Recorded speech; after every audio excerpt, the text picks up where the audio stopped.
the individual said to me, it might be useful if I understood what the heck you were talking about. And thank goodness this person felt comfortable and there was a level of trust, be that level of candor. So this gets to the John Wooden lesson. It takes time to get that level of trust and to understand the language that we're talking about. What do you mean by strategy? What do you mean by tactics? I don't understand the language of the intellectual developmental disability industry space necessarily.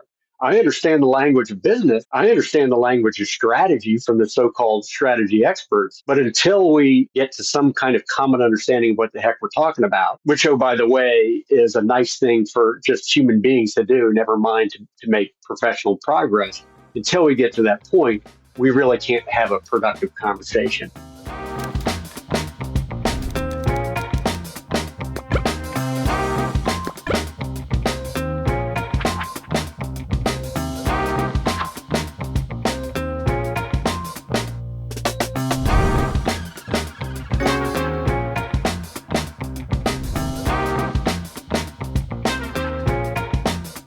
Welcome in, everybody, to another episode of The Strategy Gap. Joining us today is Dave Parker. Dave has decades of experience in both the not-for-profit and for-profit sectors. His work is focused on helping purpose-inspired individuals and organizations forge better futures through innovation and entrepreneurship. Along the way, Dave has led the National Center for Social Entrepreneurs, been actively engaged with the Social Enterprise Alliance and Conscious Capitalism, and currently serves on the board of the Blue Ridge Institute. Dave is currently the Chief Strategy Innovation Officer at Evergreen Life Services, where he oversees all aspects of ELS's innovation initiatives.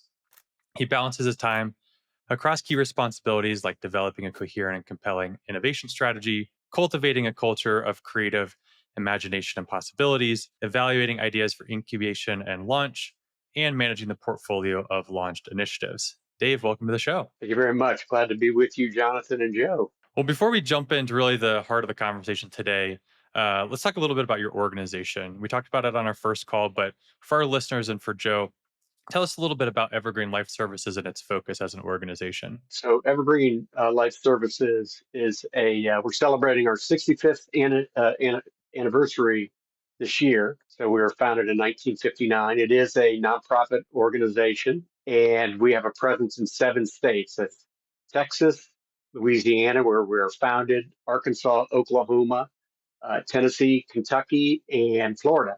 And we focus on servicing individuals with intellectual and developmental disabilities. That runs the gamut to day programs, group homes, supported independent living. We help with employment. We have some initiatives where we employ folks, but our focus is on making their lives as fulfilling on their terms as possible. And our tagline is "Everyone Matters." Great. And I think it's an important way to kick off this conversation because certainly every organization is going to have things they're doing for innovation or plans, maybe on the more corporate side. Not that they're bad things, right? But you're driven towards financial incentives, right? And increasing shareholder value. Your organization is certainly doing some of that aspect, but being a not-for-profit and certainly a lot of the other mission-oriented aspects are very important in this case based off of the type of work that you're doing. So, beyond that, where I want to start the conversation is in your introduction that I gave, there's a lot around innovation, but also a lot around engagement and collaboration, very important things towards strategy and strategy execution. Unfortunately, one thing I've seen a lot of organizations struggle with on innovation execution is due to that lack of engagement, particularly when you get into those more traditional organizations that are stuck in their ways a little bit. And while innovation is important, it really doesn't mean anything unless you can get those humans engaged in it. So I want to start with, how do you think about, kind of in your perspective, the human side of strategy? It's certainly a big part of your organization, but also is an important aspect of strategy as well. Yeah, no, that's a great question, and I think 2 things come to mind. One is we're probably all familiar with Stephen Covey's first seek to understand and then to be understood. The other thing that comes to mind is I might be dating myself, although it's a little bit older than me. That era is the John Wooden, famous basketball coach for UCLA. He said, "Be quick, but don't hurry," which is kind of counterintuitive. And I learned the hard way over the years. I'll be 58 here soon. I learned the hard way early on because it was so obvious to me. Let's just go like hell. and you know, all the while not bringing others along. And even worse, not understanding at all what I had articulated as a strategy or where we were going. So not only have you not involved me, I also don't understand what you're talking about.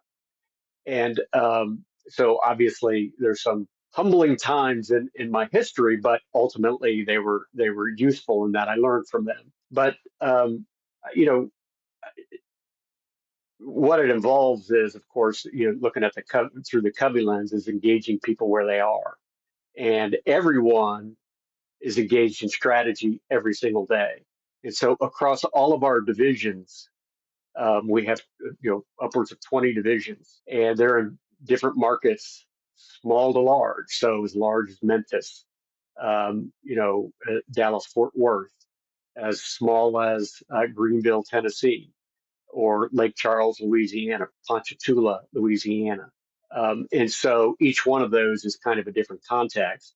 And the workforce that is there is typically from that area.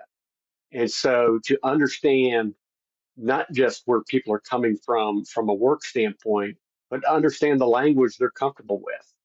I had what amounted to a really useful conversation. This was in the last year. So you're constantly learning these things, but it was engaging in a conversation around, hey, what's going on in your community? How do we divine what are the best, smaller set of choices within that context? And we're about 20 minutes into the conversation, and the individual said to me, you know, it might be useful if I understood what the heck you were talking about. And, thank goodness this person felt comfortable, and there was a level of trust to just be that level of candor. And this gets to the John Wooden lesson. It takes time to get that level of trust and to understand the language that we're talking about. What do you mean by strategy? What do you mean by tactics? I don't understand the language of the intellectual developmental disability industry space necessarily. I understand the language of business. I understand the language of strategy from the so-called strategy experts, but until we get to some kind of common understanding of what the heck we're talking about, which, oh, by the way, is a nice thing for just human beings to do, never mind to make professional progress, until we get to that point, we really can't have a productive conversation. And so two things happen. One is we are going to have more of a sort of in that dimension of productivity, a more productive conversation, but we're also going to feel better as human beings trying to do good things in service to the organization and then of course in service to the world. I think you touched upon a couple of key points that our listeners typically grapple with, which is how do we prevent for people stumbling into the room, not really knowing why they're there or what's being discussed. That happens all the time. And the importance of pre-reading and sending out materials, that was important. But the other topic that I see pretty much on a daily basis because of my work with clients to this day is they're about to have their strategic planning retreat where they're going to make their plan. And they really labor over the idea of who to involve. So you have 20 divisions. Is it one person per division? Are there key staff in each division that we need to include additionally? Okay, that balloons the meeting up to now 40 people, because if we allow 2 from each division, and it becomes a situation where they usually err on the side of less is more. So how do you create your guest list so that the strategy that's being created gets the amount of voices needed to make it a viable plan, but not so many voices that nothing gets done? Like, what's the happy medium there to make that a reality? Yeah, so we're still calibrating that, but the way we're approaching it is because you're absolutely right. If you can't, we're an organization of 2,000 people, and kind of the two to three tiers of management are upwards of 150, 200 people. It's not tenable. And so we're really trying to cultivate the conditions whereby every conversation could be considered strategic. It's related to what we're trying to accomplish, near term, long term.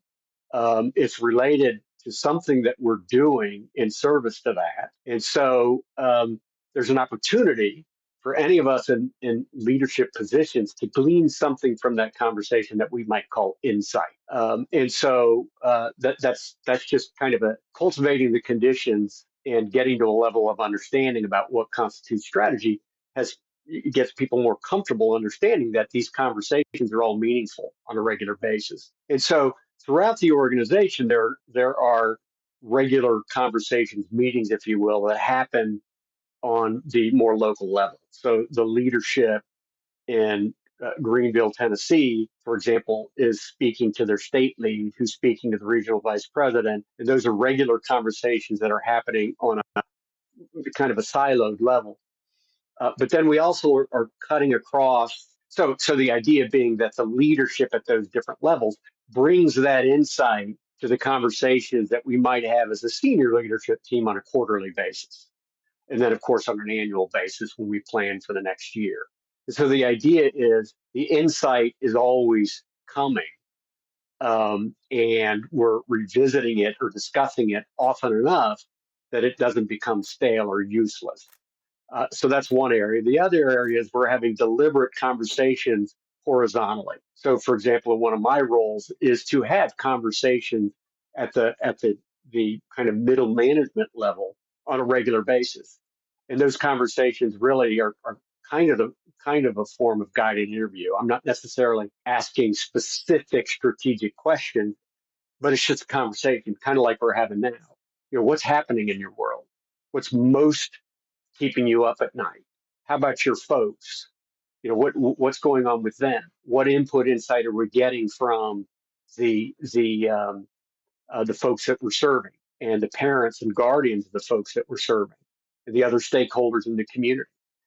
What are other providers doing that is kind of makes us nervous, or something that we could maybe look at to apply? And so then what I'll do is occasionally get that group collectively together and say, hey, here's what I've been hearing from you folks. Here are the top things. Am I right? Am I wrong? What's missing? Help me improve this. And so, to the extent that's happening like once every 6 weeks, and this takes, a little bit of time, but doing that once every 6 weeks, you kind of current check on where folks are. And then we're able to accelerate if something's really kind of urgent when we meet, say, on a quarterly basis with the senior leadership. So we just kind of chunk it up, and two things happen. One is folks feel involved and engaged. And two, we are able to, on a kind of a regular rolling basis, have insight that's critical to make adjustments to the strategy in the moment. But then also we've got current good insight when we go to do our annual kind of planning retreat that plans for the next year. Does that help? Does that answer the? Yeah, that's great. And you may have just answered my next question with some of the strategies that you were talking about. But earlier on, you mentioned that people are doing strategy every day. I think that's a great perspective to have. But I think a lot of times you hear in organizations, particularly frontline employees, they're like, "Why am I going to do the strategy? I am so busy with day to day aspects. I'm trying to make sure my patients are safe and fed and getting the services that they need. That I don't have time for this, so-called extra stuff." How do you change that mindset where you can instill in people that no, like you're doing strategy every day. This is part of what we're doing to achieve our strategic objectives. Yeah, I think it comes down to human conversation and kind of a common language. There is in the course of a given day in providing services to a group home or individuals, stuff happens, stuff comes up, something isn't going quote unquote to plan. This day is abnormal for these reasons, and so the leadership in that territory, in that division, in that group home, um, has to make a decision. And that decision is within a number of decisions they can make against that particular issue, that to solve that problem, whatever it is. And so that's a strategic choice. And so it's not so much an extra burden in that framing is in fact, you are a strategist, and feel good about that. You're a leader in that respect. And so the idea is that they feel empowered that in fact they are strategists. Most people don't walk around thinking that they're strategists. And so in fact we need increasingly across industries, at least in my observation, we need people that are good critical thinking in the moment to problem solve. And that fits enough within the sort of amalgam definition of strategy that you might see. So it's less of a we're adding more onto you. It's recognizing you for what you already are. And then, of course, enacting that decision is more of a tactical question. So I think of it that way as opposed to adding something else onto that. Now, it's the jury might be open in a particular instance how someone feels about that, and that's where the feedback loops come into play. you know, Let me ask you, director, is this working for you? We've been about around the bend for the last 18 months with this. Tell me how it's going, what you think. How is it being received on your end or perceived within your team? And it helps because I mean, most of the time when we're thinking about our labor strategy, it's like, who's on our team, who's the best we have, who do we make sure we keep a tight hold on to, make sure they never leave, are the folks that maybe are embodying the strategy to the point where they're like, yeah, I have my day job, but I also care about this place so much that I'm going to take it to the next level in terms of making the strategy that you're asking me to do, making it something that I just do and that I model. And it really helps to understand your next layer of management, who's going to come up from the ranks and who can be an asset. And so I know a lot of people struggle around succession planning. Absolutely. And a good fertile ground for knowing who those people might be would be the ones that are truly just running with this and are critical thinking, and you're giving them an opportunity. So I think that was helpful insight. Yeah, 100%. I mean, there's kind of a dynamic, and obviously most things aren't binary, but there is kind of gradations between just tell me what to do, and I'll do it. If you introduce to me something that's out of the norm, I'm going to turn and look at you and say, hey, Joe, tell me what to do, as opposed to, maybe take some initiative. Now, some of that gets to, cultivating the conditions that please take the initiative, that you're not always going to be right, but we trust your judgment enough. And that takes some time, especially in a dispersed organization that is really tradition bound. The older you are and the more dispersed you are, sometimes we can get into a dynamic of, well, this is the way we do it in Oklahoma, this is the way we do it in Louisiana, this is the way we do it in Texas. But you're trying to create the dynamic where across the board, there is the belief in you as an individual, as a professional, as a strategist, whatever terminology we might want to use, equipping you, of course, but then believing that because you care about the work that we're doing, about the mission of the organization, that we entrust with you, being a leader, to step into that role. And I do want to. I mean, there is nonprofits by definition are subject to and in service to the overarching mission, but I see the same dynamic done right within my for-profit counterparts. To care so much and believe so much about the organization, what we're doing, that I am of that mindset. Yeah, I want to build off the decision making part of the conversation that we're going on here, because I think most organizations, yeah, I think we're past the days, at least in this conversation, of hey, we've built the plan and it's set in stone and we're not going to change it at all. But getting to that process of we're having to change up what we're doing and how we're doing it is still a big challenge for organizations. I think you can implement certain processes and equip certain leaders to say, hey, here's the decision criteria we go to through, here's a matrix we use, or here's a scorecard we use. But as you start to expand out, I think particularly in an organization like yours, it's not a simple organization, right? Things are matrixed together.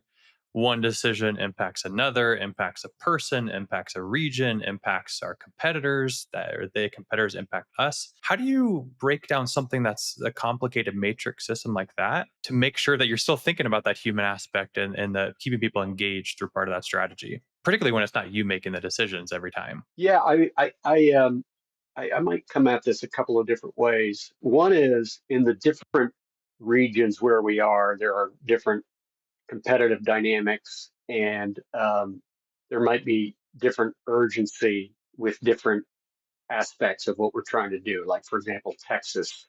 Right now, there's urgency around getting the legislatures to change their approach and their thinking about providers of services like ours. And so the strategy there is going to be very tailored, and that is more of a kind of a top-down strategy, big strategy kind of element. Whereas in Tennessee, it's kind of a different dynamic. I mean, the markets are distinct enough, and each again, Nashville and Memphis our bigger markets, but Knoxville, Chattanooga, and Greenville are vastly different. And we have a different mix of services in different markets. So, striking that balance between something that's hyper tailored and emergent from that context, but at the same time consistent with the macro strategy of the organization, and they kind of support each other. That requires a kind of a different level of agility. It also means that what we're tracking and measuring might be different. So the objective and the objectives that we're measuring against in Texas and Louisiana, say, might be more oriented towards reducing loss, whereas in Tennessee it might be let's do more of this.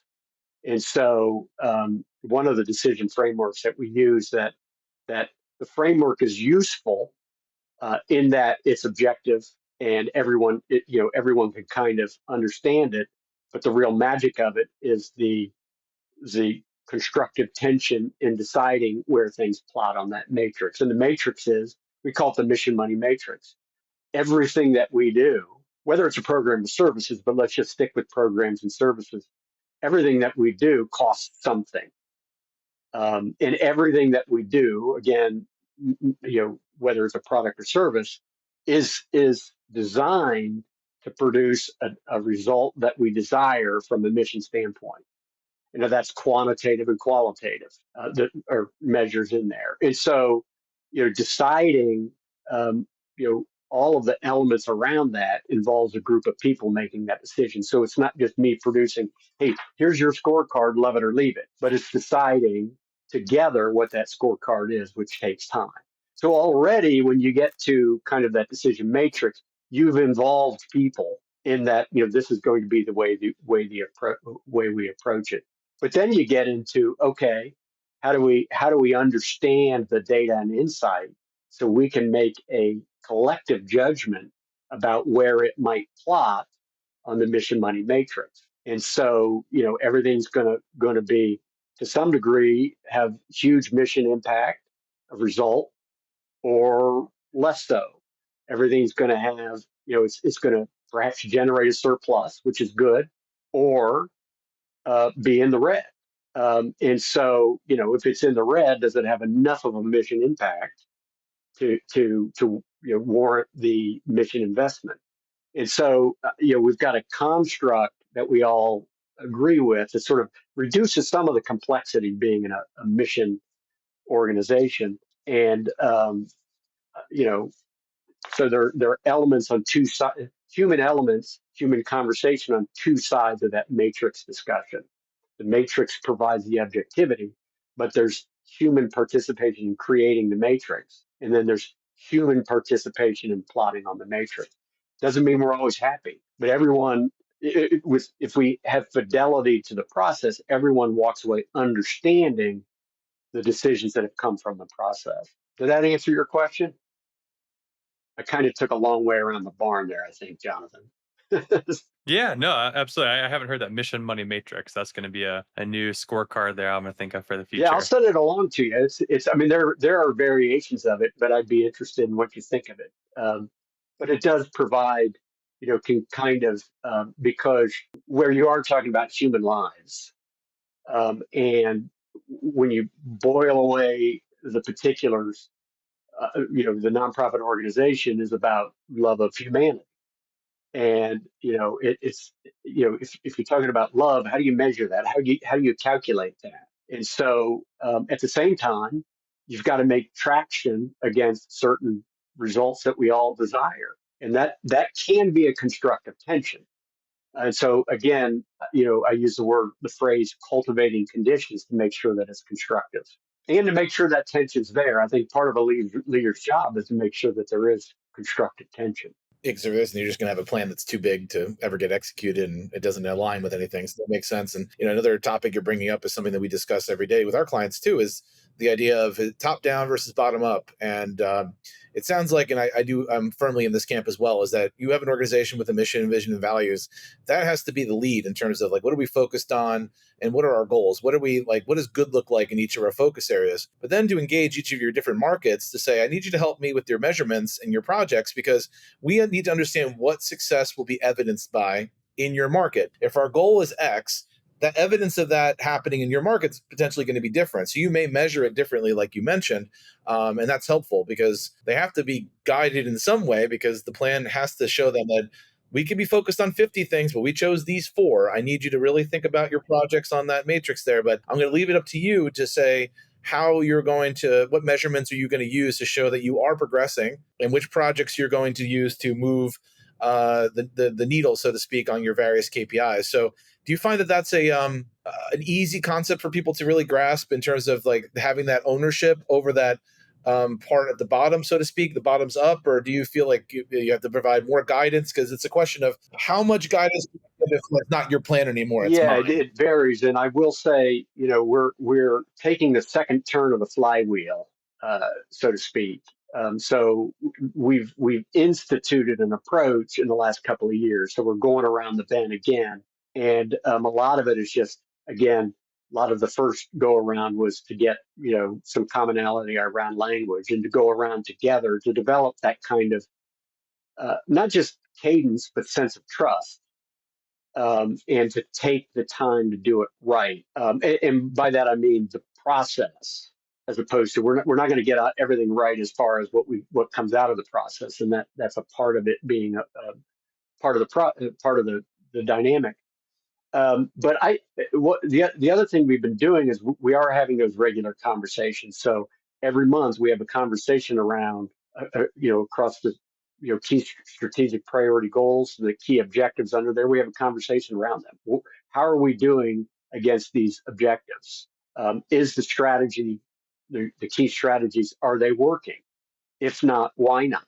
And how can we help you? What other resources do you need? That's a cross section of folks that are engaged in that conversation in support of the domain lead, if you will. And so it's just a continuing to iterate, if I can use that somewhat overused word. And I would expect that if we were having this conversation this time next year, it will be different enough as to be notable, because we'll have sort of jiggered with it a little bit more. So we're starting with a kind of a template, but we need to tailor it to our organization and borrow from other templates, to make it something our own, but something that you, Joe, and Jonathan would recognize in the roles that you are. You'd recognize, okay, there's coherence here, and there's a set of indicators that any reasonable person could say.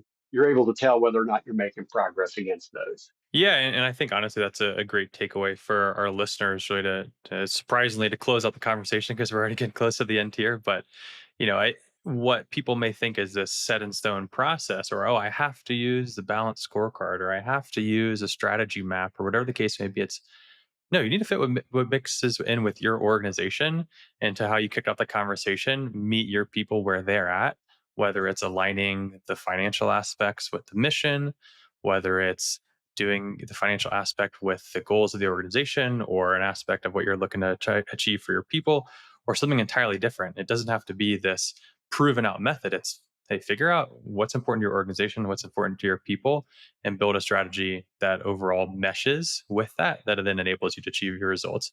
I mean, it sounds simple saying it, but obviously it's more complicated than that. But hey, be flexible coming up with your Yeah, own thing 100% is my right. And point then there. and then there's some pride of ownership. The individuals have kind of co-created a process that we all have had a say in, and you increase the odds that folks will feel good about it. Yeah, absolutely. Well, Dave, appreciate all the insights in today's conversation. I definitely learned a lot. As we close it out, just going to go to our final question that we ask all of our guests, and that if you were to think back on your career and strategy across your different roles, not for profit, for profit, and to go back and give younger Dave Parker a piece of advice, what would that advice be? Tough to contain it to one domain, but it be comfortable with and eager to say, I don't know, because there's no way any of us could know it, all of it certainly, but know something fully enough to say, I'm certain of this. And I think it does two things. Not only is it true,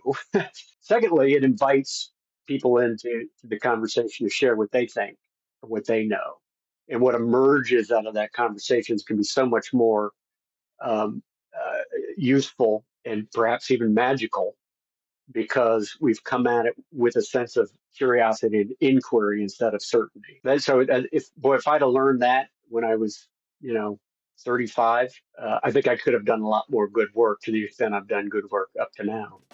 Good question. I like that question. Yeah, no, I love the answer. I think most people will espouse by the, hey, fake it till you make it. But no, you're saying, hey, just be honest. You don't need to make it by faking it. Well, Dave, we appreciate the time today. Looking forward to catching up hopefully a year from now to see Yeah. how things are going. And we'll Yeah, talk soon. likewise. Thank you so much, fellas.